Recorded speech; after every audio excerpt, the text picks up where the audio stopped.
Good afternoon, and thank you for joining us. I'm Robert Baylor, Director of Communications at NUCA. Welcome to our latest webinar. First, before we begin, some webinar housekeeping for attendees. Today's webinar will be recorded.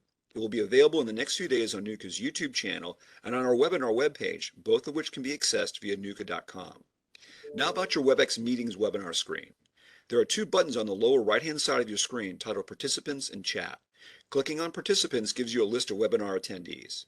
You can chat amongst each other, or you can send the host questions or messages. All participants are muted upon entry. Phone participants can use *6 to mute and unmute themselves. Questions will be asked at the end of the presentation. To ask a question, you can submit a written question at any time using the chat feature, and I'll read them at the conclusion of our discussion. Now let's get started. With billions of federal infrastructure dollars coming to our industry over the next 5 years, helping our industry rebuild and reconstruct aging water and wastewater systems, we're going to need to know what resources are being made available for these projects. Through the expertise of our National Partner Hobas Pipe, we're going to discuss in today's webinar the capital improvement financing that is coming available and the importance of helping the public understand the value of your local water resources. Our webinar, led by Hobas Pipe's infrastructure expert John Simonson, will look at the long-term outlook for water supplies, life cycle costs of our choices, and how the right materials can maximize the return sought by water infrastructure stakeholders. Thank you all for joining us today on this NUCA Webinar Wednesday. John, I turn the webinar over to you. I appreciate it. But Joe, if you wanted to say a few things about NUCA before we get started, now would be a good time. Yes, absolutely. I'm Joe Tipton. I am an area manager for Hobas Pipe. I handle Kentucky, Tennessee, Indiana, Michigan, and Ohio. I'm one of the first 5 founding members of our NUCA chapter in Nashville and assisted and aided in opening up our eastern branch in Chattanooga and Knoxville, as well as the western side of Tennessee in Memphis. We joined, obviously, we've been with NUCA for some time as Hobas because it's exactly what NUCA stands for, being National Utility Contractors Association. It's an association for contractors, which is the whole backbone to our economy, our infrastructure, and contractors aid directly to the owners, as you well know. Owners have top concerns right now in infrastructure, as they should. And of course, our contractor base is our pride and joy, and we love to support them in doing a job very well, so that it is embraced by the owner, and helps to build a relationship with the contractor and owner. And of course, we're a manufacturer, and our direct sales and direct partnership is with the contractor. So we believe strongly in what NUCA is and what they stand for. And in turn, that's why we're here today, is to kind of help shed some light on our infrastructure and the things available to help fix that. Without further ado, I'm going to turn it back over to John Simonson, our district manager. He's out of Dallas, Texas. He handles the southeastern region of our company and is my direct boss. And so take it away, John. All right. Thanks, Joe. And thank you, Bob. And thanks for this platform and everybody that's here. Love the Contractor Association. Been a contractor myself for many decades. Worked in tunneling business, pipeline rehab, utility construction. Just a key group of individuals that are experts at what they do. I think the innovation that's happened in this industry has often come from the contractor branch, because you're the ones out there with your hands on the wrench or the welder or the shovel. So appreciate this opportunity to share with you. And we're kind of doing what we did 30 plus years ago in the wastewater industry in identifying what were the key problems that the owners of the wastewater systems were experiencing, and how do we help them solve that problem. And this was a great article that came from AWWA. You can download this from their website. It's really the state of the water industry updated in 2022. And it's a very intricate, well thought out analysis of everything that's going on in the systems from municipalities all over the country. So if I know you're right on top of what's important in your industry and your location, but it's really encouraging to see that there's a lot of similarity across the country and other municipalities as well. So maybe we can have a solution that goes across works for everybody. And the introduction to this article, Melissa Elliott, the former AWWA president, said, "We know water customers are more supportive of what water utility professionals do every day when we help them appreciate the wonder that is high quality, safe drinking water that flows on demand from their tap." And I'll interrupt that for just a minute because I don't think enough customers realize how wonderful and high quality that is and what it takes to make it happen. They just want to turn the spigot on and see water coming out. And when they turn the spigot on and no water comes out, then they're making irate phone calls. So there's a big gap between their wonderment and their anger. So we're going to get into both of them during this presentation. But to continue her quote, they say they trust us more when we proactively and strategically communicate with them and engage with the community as we develop solutions to infrastructure and funding challenges. Now let's take that from a past president of AWWA to your local city council meeting. And when the city council is talking about selling bonds and raising water and sewer fees because of what they have to take care of infrastructure, that's the communication that it takes. Oftentimes, the only thing that I would see as a resident of say city of Dallas would be my bill just went up, and then I've got to go do research as to why is it going up? Are they mismanaging my money? Is there a better way to do this? Can we take some cost out of the system? All of that. But if you're out there in front of it, and that's what we're here today to do, is to get out in front of this and help provide some solutions that can address their issues. And this was easy because in following the introduction of this piece is really the ranking of the top 20 issues that are facing all the water and wastewater professionals across the country. And I won't go through them all. I'll go over, if you want to go just the top 10, the number one is renewal and replacement of aging water infrastructure. It's always the key item, has been for years, because it's always an issue. You put in a system that's designed for 50 years when it gets close to reaching its 50-year design life, and now it needs to be replaced. And you've got to go back and find money to redo what somebody else did 50 years ago. And then how do you pay for that is number two, because financing, they're competing against everything for financing to not only for the water and sewer department, but for all the other critical infrastructure and support needs that cities have to go through. And this gets bigger and bigger every year as the long-term drinking water supply availability. In the Dallas-Fort Worth area here, they're on the tail end of a big water conveyance project that's bringing water from over 100 miles away and dropping half of it off in Dallas and the other half over towards Fort Worth, just because there are not enough long-term drinking water supplies available here. And that's going to get to be bigger and more common challenge as the population continues to grow.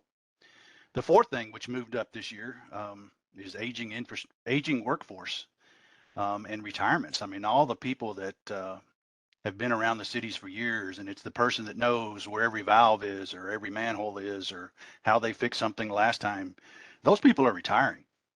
And when you bring new people on, you don't immediately get the transfer of that knowledge or skill set. So it's a big challenge to keep that support level at a constant or growing level. It's also challenging for municipalities just to attract people at all. I mean, because they're competing with other industries that are probably a lot more glamorous than pulling water out of a river and making it clean, or taking water from the sewage system and making it clean so you can put it back in the river. They've got a challenge, and they're actually spending a lot of money and a lot of time to up their game and attracting people to their industry, as well as contractors. I talked to a lot of contractors doing the same thing. They need to get people interested in building these systems. Well, I won't go through the rest of these, but I'll highlight some of them that we can make a difference in as contractors, material suppliers, design engineers, other municipal people that may be on the call. Renewal and replacement of aging water infrastructure is an easy one. We'll get into that. The public understanding of the value of the water systems, as she said, that starts at the city level, but it also goes in addressing city council meetings and budget meetings and things to do to say, hey, here's how we can save you a ton of money by just doing something very simple.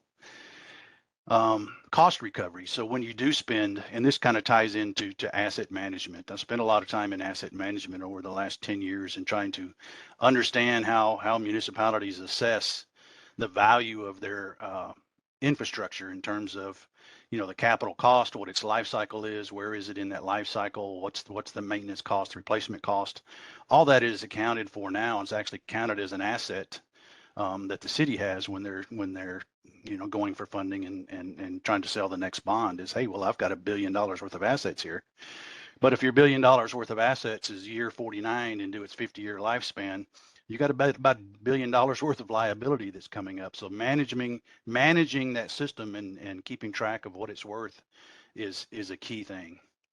But this is no surprise. I mean, I pulled this particular report up this year, but it's been the same concern for the top 10 years, is aging infrastructure and how do I pay for it. So it's not common, or it's not isolated here in Texas. We hear it in Florida, we hear it in New York, Chicago, California, Wyoming, Detroit. Detroit's huge, and it's so the challenge is, rather than everybody just agreeing that, yeah, we've got a problem, yeah, I understand we have a problem, yeah, I know our infrastructure is getting old, what can we do about it as professionals? What can you do about it as contractors? What can I do about it as a manufacturer?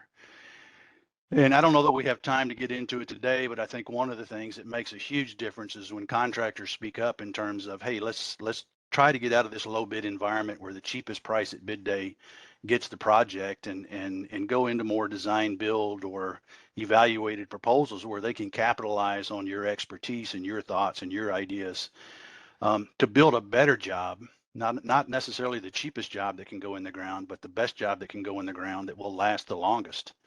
And you'll see some analogies here in a minute about longevity and what a key difference that makes in the life of that system and how the city accounts for it. And aging infrastructure is a problem, and this is what they hate to see, is something's going to fail at some point, whether it's a sinkhole in the street, caused by a sewer that's been sucking in water and ground for the last 10 years, or whether it's a water line that goes out. This was a recent example in Odessa, and I don't mean to pick on Odessa. I love Odessa. They tackled this very well. They got after it, but every city is facing this. And this was a big line that failed and took water out of the system for 48 hours. I mean, the outage left 165,000 people without water. They're talking about not being able to wash their hands and flush their toilet. But the bigger thing, especially in this heat wave, is they didn't have any fire suppression where they were at because they didn't have any water supply to do it. Now, Ken Rainwater is a professor at Texas Tech University, and I tried my best not to mention Texas Tech University since I'm an Aggie, but I'll give them credit. They're great people that come from Texas Tech. But Ken said it's likely that Odessa has replaced some of its old pipes, and they have. And he also said it's to be expected that cities with older infrastructure will be surprised now and then when breaks and failures occur. Well, honestly, they're not surprised by it. They do expect it. They're geared up for it. They've got equipment sitting around. They've got contractors on annual contracts to do such repairs when it gets that way. But the bigger thing here is that when the director of public works of Odessa started addressing this, he said, we learned that cast iron pipes have lives of about 50 years. So Odessa got 60 years of life out of this system. And I think he thought that as a positive, hey, we got some extra years out of this. But when the whole system is like that, when the whole system is built on this type of material, it's not a question of if it's going to fail, it's a question of when it's going to fail. And he had a great analogy here that said it's like deciding how long am I going to wait to change the tires on my car, which is a great question too. If it's my car, I can stretch those out as far as I can. If it's my wife's car, if they even look a little bit shady, new tires are going on, because I don't want anything to happen to her vehicle where I can deal with it better if it's my vehicle. And we all go through that, but that's such a great segue to life cycle cost in general, is that comparison to tires, because tires, I mean, I used to say that they were inexpensive. I can't say that anymore. Last set I bought were over $225 a piece for a truck. But what the federal government does about tires is they require a rating, so that if you're buying tires, you can compare one tire to another, because cheapest isn't always best. If a tire only last 30,000 miles, which they did, and there's tires now that'll last up over 60,000 miles. How do you compare those so you can make the best decision when you're spending your money? And they give it a rating, and this is even some tire stores now are taking that a step further, where they're evaluating, hey, if you spend X number of dollars on this tire and you're going to drive 15,000 miles a year, you're going to get 4 years and 2 months out of that set of tires. And here's what it's going to cost you, or here's how many miles you can get out of every dollar that you spent. And as you go through that list of tires that you can select from, you may pick a tire that's a little bit more expensive, but it may get you a lot more miles, and it ends up costing you less dollars per mile, or to use their analogy, get you more miles per dollar, just by making an informed decision based on life cycle. So why don't we look at bigger ticket items the same way? And we've come up with a question that's, I don't know that it's perfected yet, but I think it's a good one when you're talking to anybody. Well, and you know, I'd place this to you as contractors.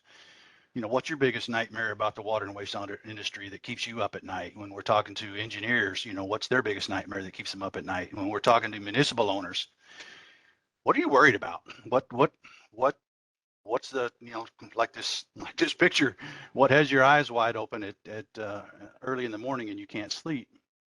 And the commonality of a lot of the answers we got is really just failures. I don't want to be on the 5 o'clock news. I've got a really good friend in Dallas that's at the director level of the wastewater end of what they do. And I saw him on TV one night, and hey, I picked up the phone and called him. Hey, great, you were on TV. He goes, no, John, that's not a good thing when I'm on TV. Because it's always in a bad light. It's always when the customers are upset, you know, something happened. They don't want that. And when they see that on one line and they do their research and say, you know what, how many miles of that same type of line and the same age of in its life cycle do I have, and what uphill battle am I facing?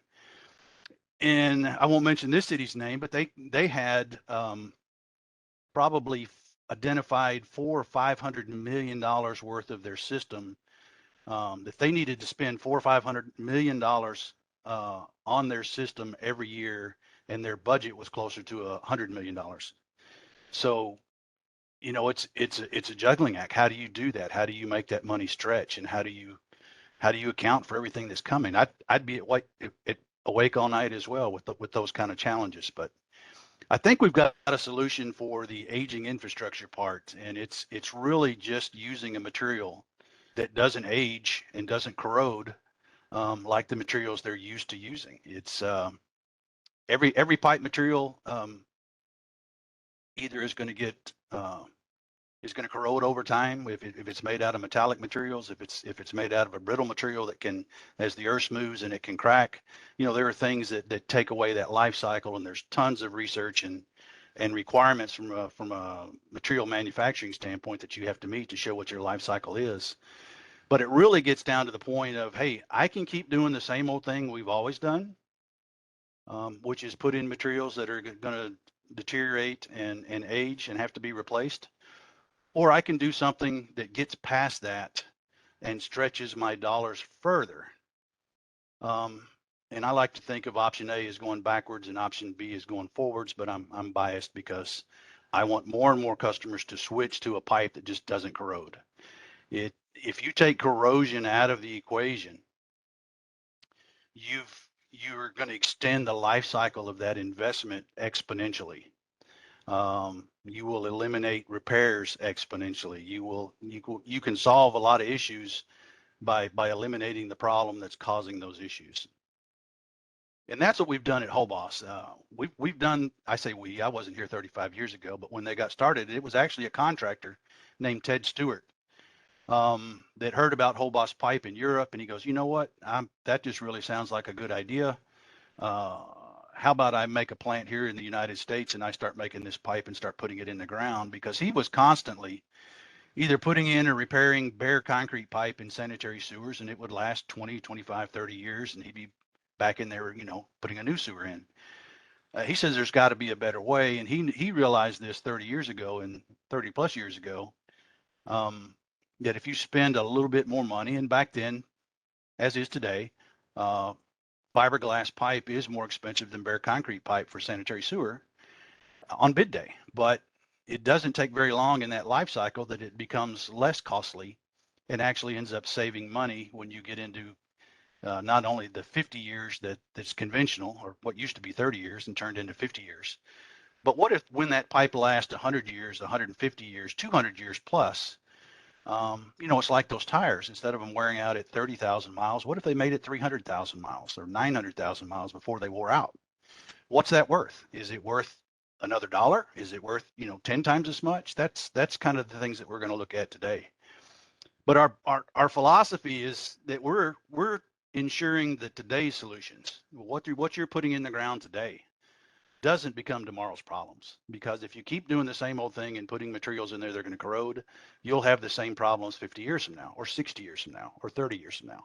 It's like I said, it's not a matter if, it's when. But if we can eliminate those problems, we can provide peace of mind to future generations. So our grandchildren aren't going to be replacing that line that we just spent, $10 million to put in. If it's safe, reliable, if it's economical, and if it's a green solution, meaning you only have to do it once instead of 3 times, you save a lot of energy and diesel smoke and moving dirt, only doing it once versus doing it 3 or 4 times. We did that 35 plus years ago in the gravity sewer market. We've kicked off a campaign. The planning's taken a little bit longer. We're kicking off the campaign this year. Well, we're going to go after the water market now, because the water market has more metallic pipe in it that is corroding than the sewer market has by far. We've had a product that could be used in the high pressure industry, but it wasn't very cost effective the way it used to be made. It was more cost effective if it was a gravity pipe, but we realized that to be able to get into the water market and provide the same type of solution that we did for bare concrete pipe 35 years ago, we have to develop a pipe that can meet those challenges, but do it in a cost-effective way. As we have done in shapes that were non-circular, and the same things have come up with manholes. Hey, we love your product.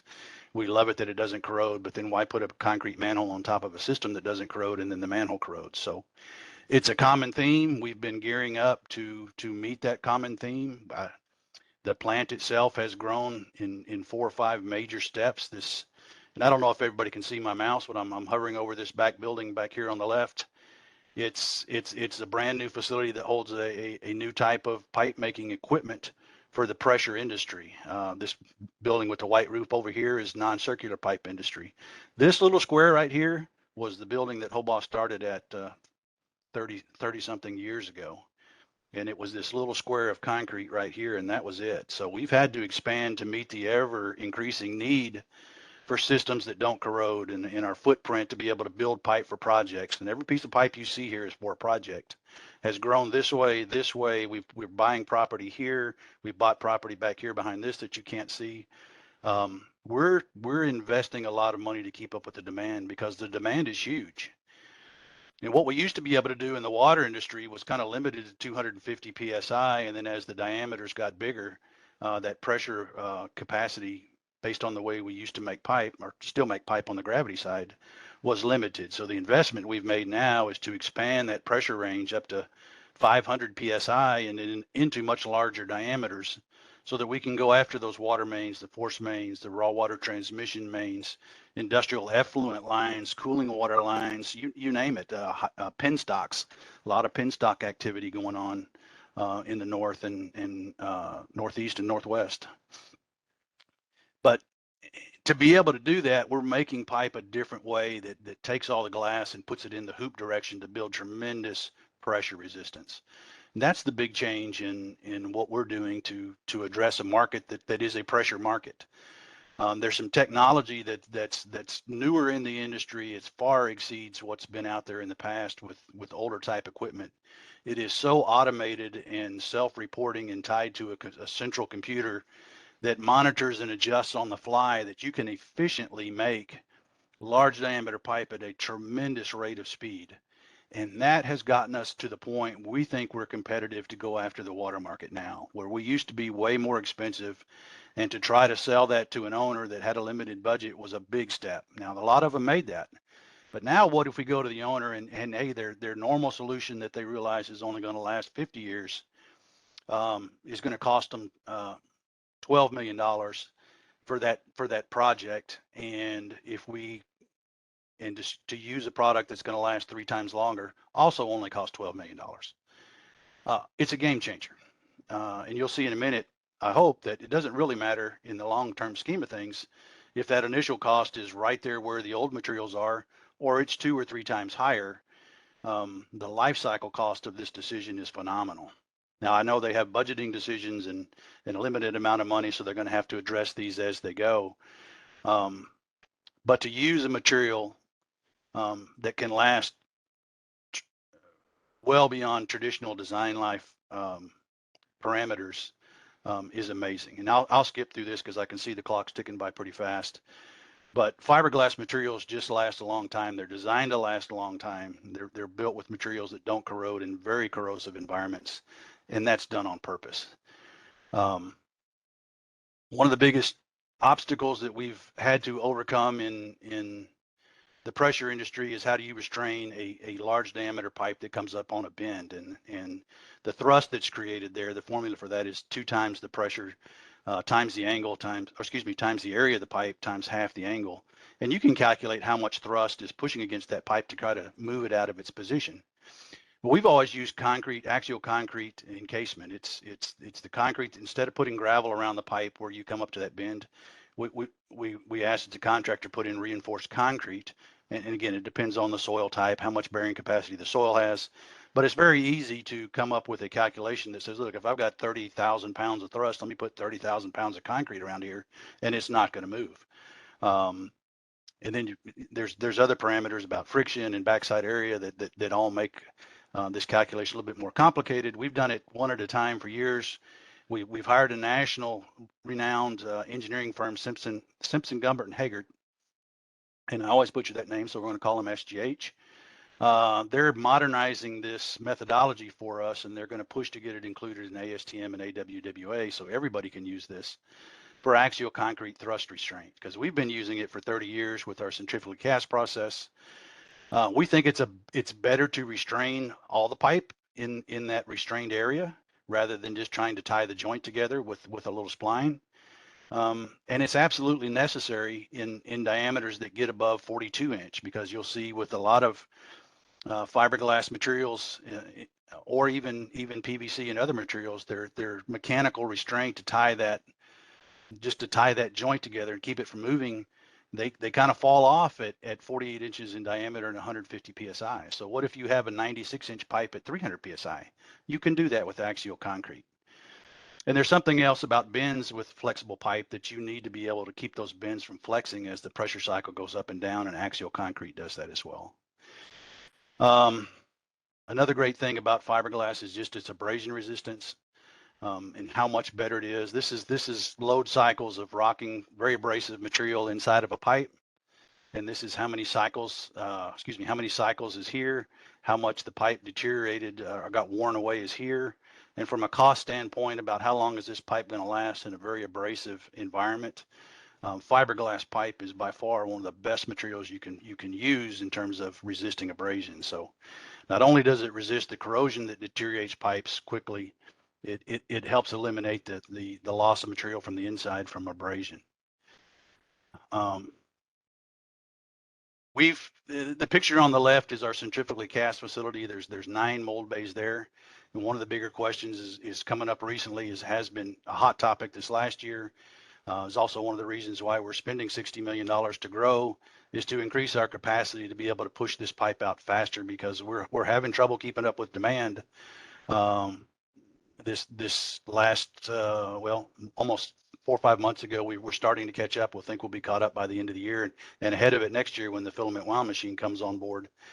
But our goal is to be able to supply these big water transmission mains at a rate that is far faster than you can install it. So we can get out ahead of being able to keep pipe materials on the ground as a stockpile for you as you're installing the pipe. But one of the things that Rick Turkop was our chief engineer. He's a very brilliant engineer. He was, I think he was chairman of the committee that wrote AWWA's M45 design guide for fiberglass pipe. He was a chairman of that committee. He's Dr. Fiberglass, and somebody asked him back in 2005 to evaluate um, the cost benefit analysis of 48-inch pre-stressed concrete cylinder pipe versus a 48-inch nominal Hobas pipe.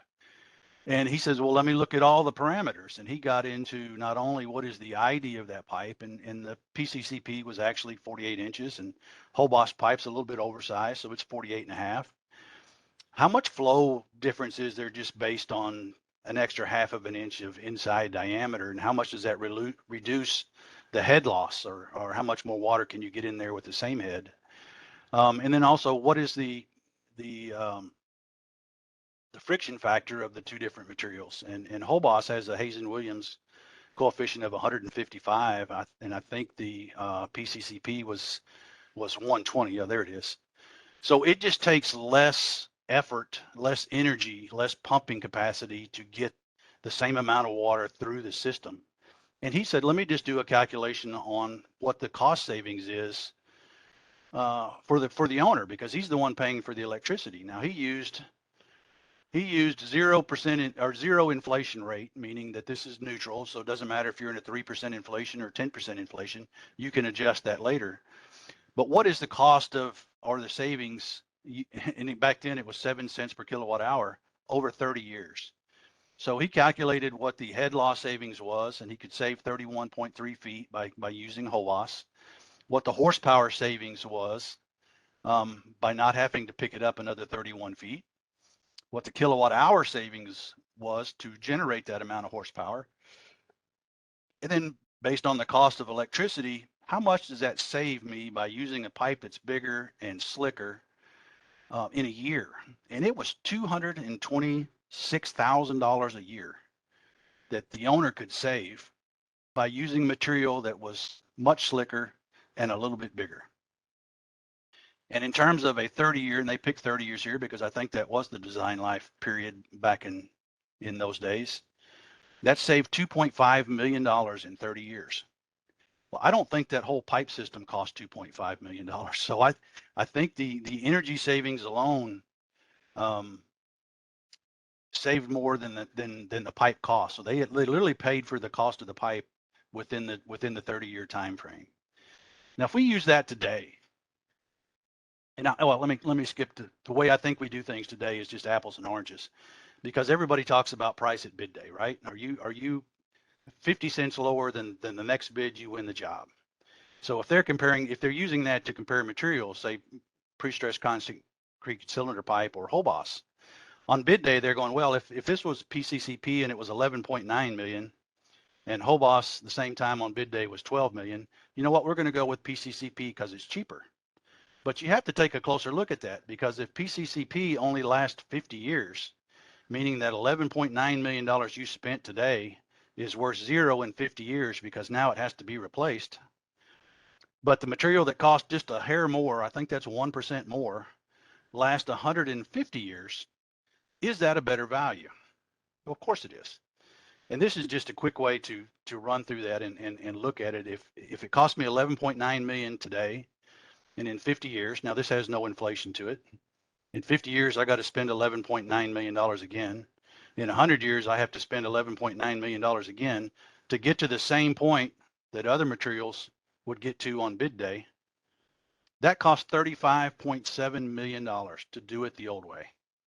If it's going to only last 50 years, you're going to have to do it 3 times to get 150 years. That's $35 million. Now, if we add 3% inflation, which I've used the last 5 years, that's $660 million. Now, owners don't put money in the bank and hope they earn this amount of money to fund the project. They've got to sell bonds and stuff to do this. It's just increased cost. And if you plug 9% inflation in there, which we're under now, that's over $1 billion for the same 150-year life cycle. If you choose a material that doesn't corrode and can last 150 years, it's still only $12 million at the end of that 150 years. So, spoiler alert, it's not about the cheapest material. It's about fighting corrosion. So the old way of doing this, if I've got to invest money year after year after year, or 50 year after 50 year after 50 year, that $11.9 million project at bid day ends up costing $660 million just in having to redo that every 50 years, or maybe it's every 60 years or something in there. So you pick the number. But then if you have to add the increased pumping cost, the cathodic protection, the maintenance to the cathodic protection, the repairs, as it gets closer to the end of its life, it's going to be something higher than that. But let's stick with $660 million. If you're using a system that doesn't corrode and it only costs $12 million, but it saves you on pumping cost, and again, I'm using $226,000 a year for 150 years at 3% inflation. That's $627 million in savings over 150 years. This system pays for itself in about 35 years. So from a cost standpoint, asset management people, CMOM type people, Gadsby type accountants, they get this. The city council is harder to sell on this. And it used to be a lot harder to sell when this number for conventional materials was 11.9 and this number was 15. But if this number is 11.9 and this number is 11.9 or close to it, or even could be 11.8, this depends. It's a so much easier decision to get them to get to say, I don't want to spend thousands of times more dollars over the life of this system when I can actually end up saving money and energy cost by doing it differently. And you've all heard the definition of insanity. It's doing the same thing over and over again and expecting a different result. Or my favorite one is that's the way we've always done it. I hate that's the way we've always done it, because the way you've always done it might not be the best way. And we're advocating it's time for a break. It's time for, I get this. Everybody I've talked to gets this. A lot of contractors get this, and they go, look, I don't care if I'm putting in a pipe that costs $1 a foot or $1 million a foot. If that's what the owner wants, that's what I put in. And if that's what they'll specify, that's what I'll put in. But if they leave it to me and then it's a low cost environment and the cheapest thing that I can come up with, if they'll allow me to do that, I'll do that too.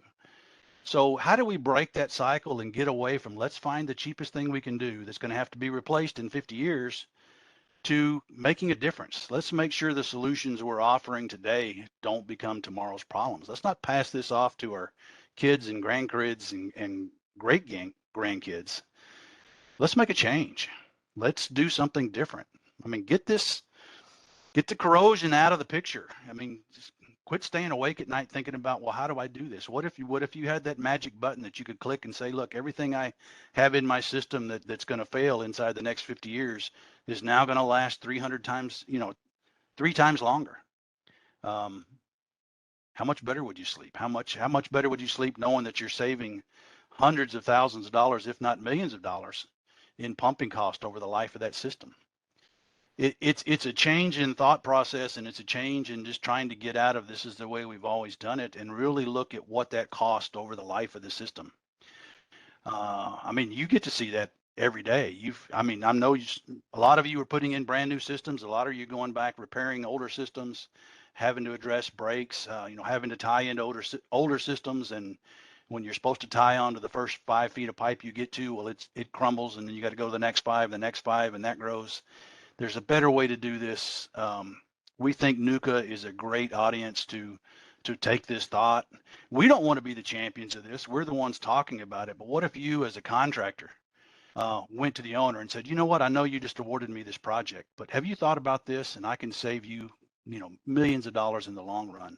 What a champion you would be to bring something like that to the table. And it may be that it's actually a cost savings. But it's just something we're going to start to look at. We're pushing it. We would like to partner with contractors all over the country because we think this is a great idea.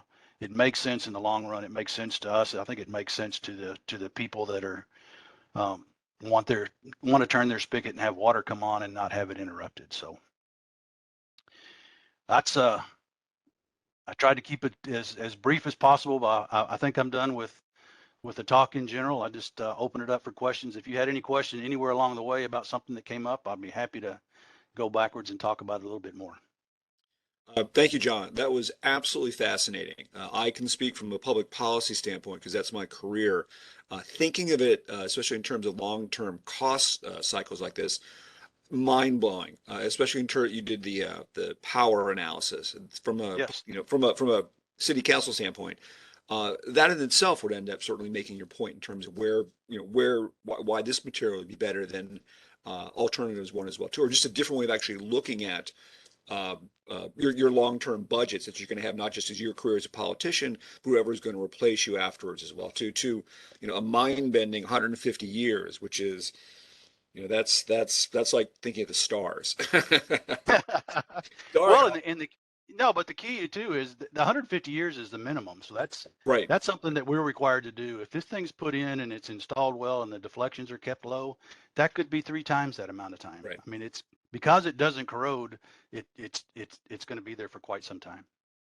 Let's go and open the webinar to other people's questions. You can use the chat feature to submit a question, and I'll read the question directly to the presenter. Or if you prefer, unmute yourself, state your name and company, and ask the question directly. Remember to remute yourself after you finish. Are there any questions? I know I have a few, and I'm not certainly not the expert, but I think it's just fascinating in terms of just looking at this sort of infrastructure with honestly a long-term cycle, but also the other costs that you end up having within a long-term cycle. Any questions? Anyone at all? I'll elaborate on that just a minute while we're waiting for a question, but it has a lot to do with the audience. So if you're talking to a design engineer that's has his mind wrapped around diameter and backfill requirements, everything other than cost at some point. He's got one set of criteria that he's trying to meet, and you've got to get all the way up the food chain to the people that are responsible for the financial parts of this and start talking beyond bid day and year 51 and 60 and 100. And, I get a mixed reviews. Some cities are, hey, that's the next administration's problem. I just need to get through here and get to retirement. But again, that's where we're trying to get away from not kicking this down the road and making it tomorrow's problems. Let's address it today and take advantage of the cost savings today. It all comes down to presentation in terms of how it's done, and if they're set on one particular way, and obviously it makes it a little bit different. At least you present to them. There's an alternative way of actually looking at this. Yes. Yeah, I'll jump in here too, John. And we work in this industry daily with engineering firms that are designing projects, and the owner as well, giving them feedback on what they want as far as pipe in the ground. I think that we're noticing some things that need to be addressed as well as the engineering community is throwing everything in there like it's ragu. So you get like 6 different styles of pipe, and probably 3 of them should not be on the project at all because it really doesn't fit the pipe. I think the design engineer would help out a lot too if they started putting more pipe materials in that fit the spectrum of the project, like you're talking about with the non-corrosive pipe in a strong gas up sewer system would be far more beneficial than raw steel or raw concrete. Instead of working it for the cheapest bid, the best value, I think, is where we're headed with this. And sometimes, that design engineer gets those marching orders from the owner. It's like, hey, go find something that was cheaper than what we did last time. Right. And I'll take that as a challenge that we haven't educated the owners as to how they can really save big dollars. I mean, if they got that bid down from 11.9 to 11.8 on bid day, but they're still going to spend, $300 million over its life, that's the wrong. Well, I don't want to say it's the wrong. It's very short-sighted. So it's just like buying tires. You can go out and buy a tire that costs, under $100. Is it going to make it long enough? Do you want that tire on the front of your loved one's vehicle? Are you going to put them at risk? Because at some point that the cheaper you go, the less life you get out of it. And we want to break that cycle. We want to get people investing into the future and saving money at the same time. Exactly. How much you're going to spend, how cheap do you want to go to be on the 5 o'clock news to tell your community like Flint, Michigan, you have to boil water for the next 2 years or whatever. There is always that way of approaching elected officials. It seems it works as well too. I can attest to that. Penny wise and pound foolish. Absolutely. Yeah. Yeah, I feel for them. They've got a set of challenges. I don't know what I would do in their position faced with a limited budget and screaming taxpayers. It's a unique challenge. We just want to be able to offer them some different choices Mhm. that make more sense. Well, if there are no other questions, I think you did a terrific job presenting it, gentlemen. Thank you so much. Let's go ahead and wrap this up. Thank you very much for your time today to participate in this discussion. We'd also like to thank Hobas Pipe and our many national partners for generously supporting NUCA in our monthly webinar series. Today's webinar is recorded. The slides will be available tomorrow, so you can get them off our website, nuca.com, under webinars. Recording of this webinar will also be made available on the nuca.com website and on our YouTube channel over the next couple of days. And thank you for your time today to join us for this special webinar Wednesday and for supporting NUCA.